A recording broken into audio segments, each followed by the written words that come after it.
मित्रों नमस्कार। मित्रों, स्पिरिचुअल दिव्य ज्ञान में आपका स्वागत है। आज मैं दानवीर कर्ण की कथा सुना रहा हूँ। कर्ण कुंती का पुत्र था।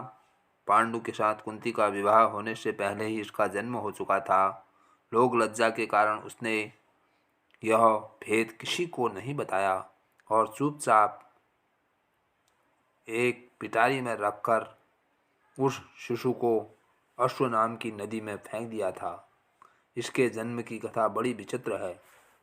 राजा कुंती भोज ने कुंती को पाल पोस कर बड़ा किया था। राजा के यहाँ एक बार महर्षि दुर्वासा आए। कुंती से उनका बड़ा सत्कार किया और जब तक वे ठहरे उन्हीं की सेवा शुश्रूषा में रही।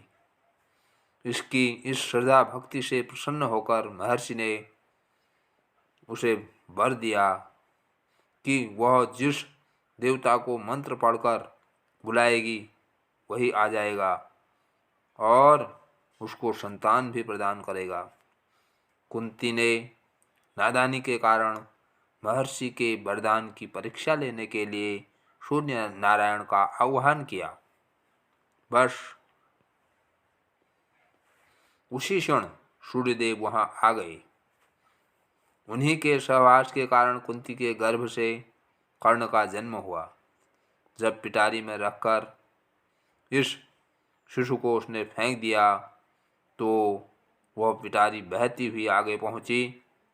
वहां अधिरथ ने कौतूहलवश उसे उठा लिया और खोलकर देखा तो उसमें एक जीवित शिशु देखकर वह आश्चर्य करने लगा। अधिरथ उस शिशु की निरीह अवस्था पर करुणा करके उसे अपने घर ले आया और उसका पालन पोषण करने लगा। उसने उसे अपनी संतान समझा।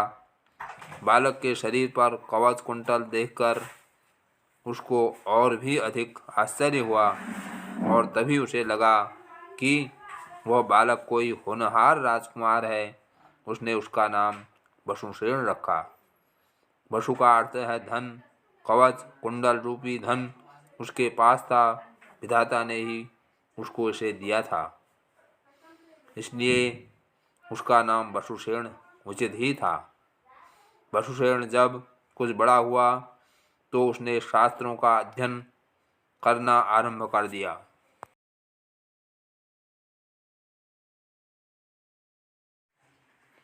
वह सूर्य का उपासक था। प्रातःकाल से लेकर संध्या तक वह सूर्य की उपासना ही किया करता था। दानी भी बहुत बड़ा था। उपासना के समय कोई भी आकर उससे जो कुछ भी मांगता वह बिना हिचकिचाए उसको दे देता था। अमूल्य से अमूल्य वस्तु से उसको मोह नहीं था।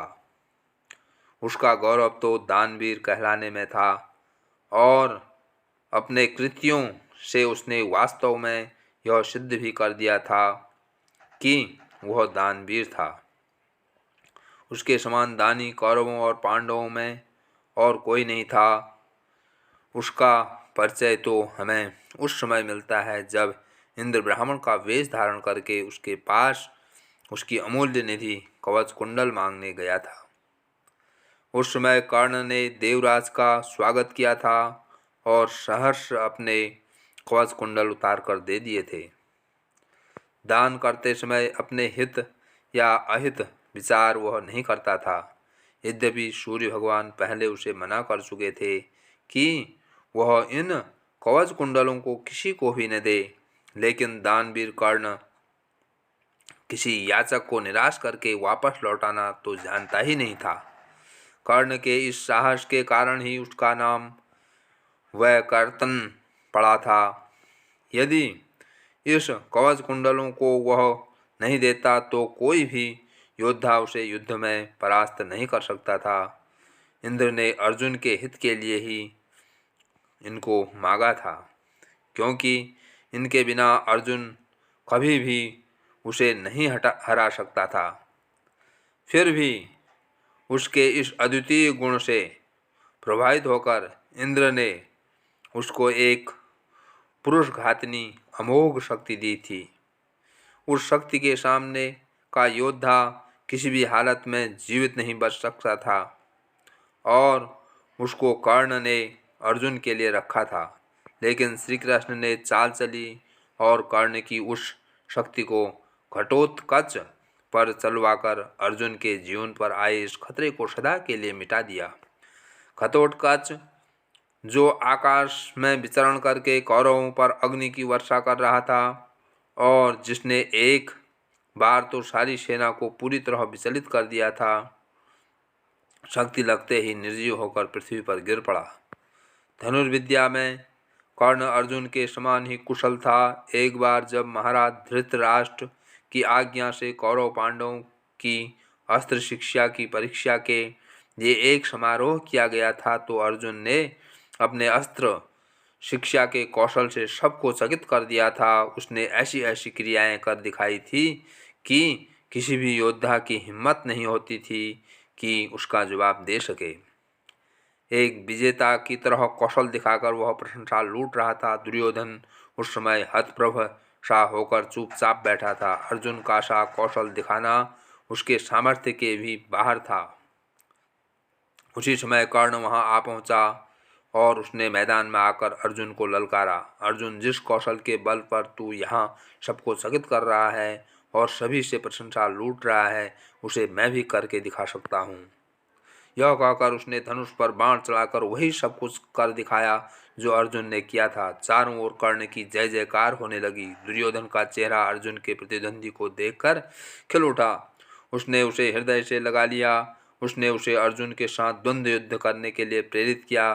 दुर्योधन की बात मानकर उसने अर्जुन को इसके लिए चुनौती दी। अर्जुन द्वंद्व युद्ध के लिए तैयार हो गया।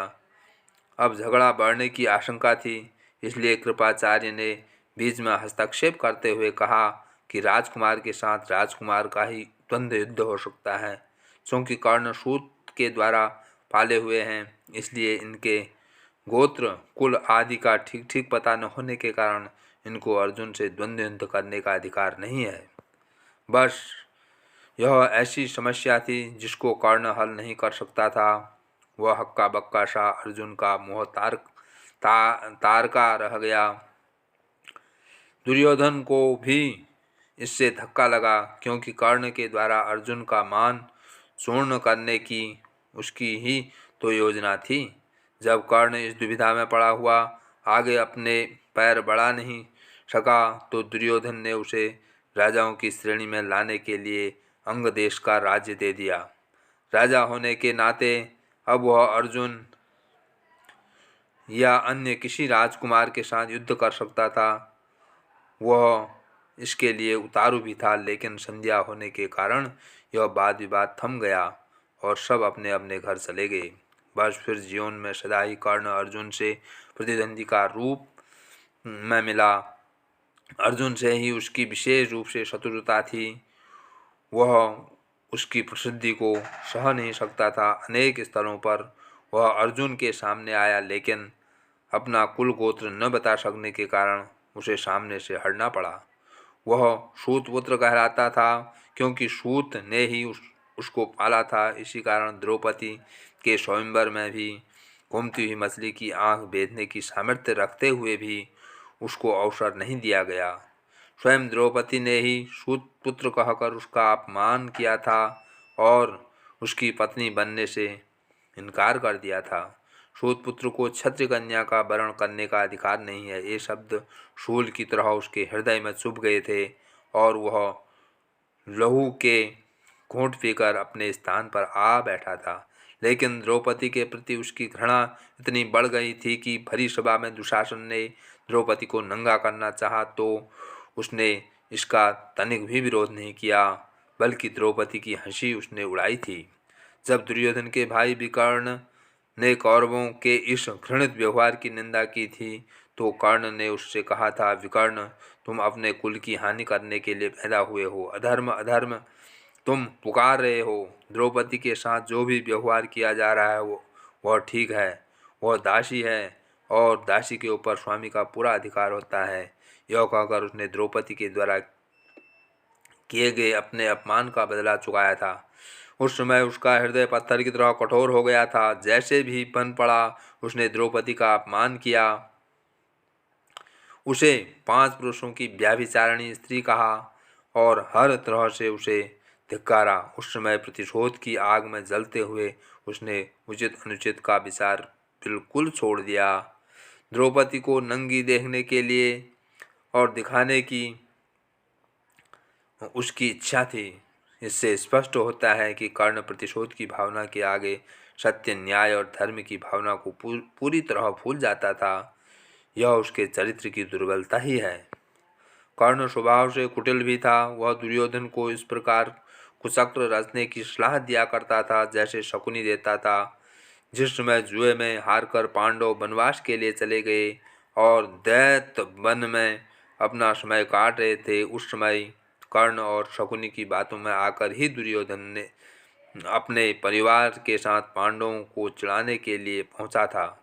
लेकिन यहाँ चित्रसेन नामक गंधर्व से इनका सामना हो गया। भीषण युद्ध हुआ। गंधर्व राजा ने अपने पराक्रम से सबको परास्त कर दिया और परिवार सहित सभी को उसने बंदी बना लिया। कर्ण तो अपने प्राण लेकर युद्ध स्थल से भाग ही गया था। फिर युधिष्ठिर के कहने और अर्जुन के भी प्रयास करने पर चित्रसेन ने दुर्योधन आदि को मुक्त कर दिया। कर्ण अहंकारी भी बहुत था। उसे अपने पराक्रम पर बड़ा घमंड था और बार बार दुर्योधन को प्रसन्न करने के लिए वह कहा करता था कि वह एक क्षण में ही अर्जुन को मार गिराएगा। इसके लिए भगवान परशुराम द्वारा सिखाए हुए अपने अस्त्र कौशल की दुहाई देता था।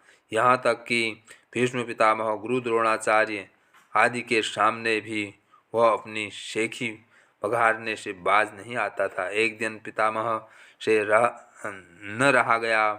उन्होंने इसे फटकारते हुए कहा, दुर्भिमानी कर्ण, व्यर्थ की बातें क्यों किया करता है?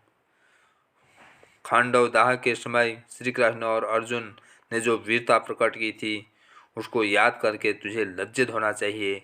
क्या तू श्री कृष्ण को साधारण व्यक्ति समझता है? वे अपने चक्र से तेरी उस अमोघ शक्ति को खंड खंड कर देंगे। व्यर्थ दंभ करना एक सच्चे वीर का गुण नहीं है। पितामह की यह बात सुनकर कर्ण क्रुद्ध हो उठा और उसने झल्लाकर अपने शस्त्र फेंक दिए और कहा, पितामह ने सभी के सामने मुझे लज्जित किया है। अब तो इनकी मृत्यु हो जाने पर ही मैं अपना पराक्रम दिखाऊंगा। इसी दुराग्रह के कारण जब तक भीष्म पितामह जीवित रहकर युद्ध करते रहे, कर्ण ने युद्ध में हाथ नहीं बटाया।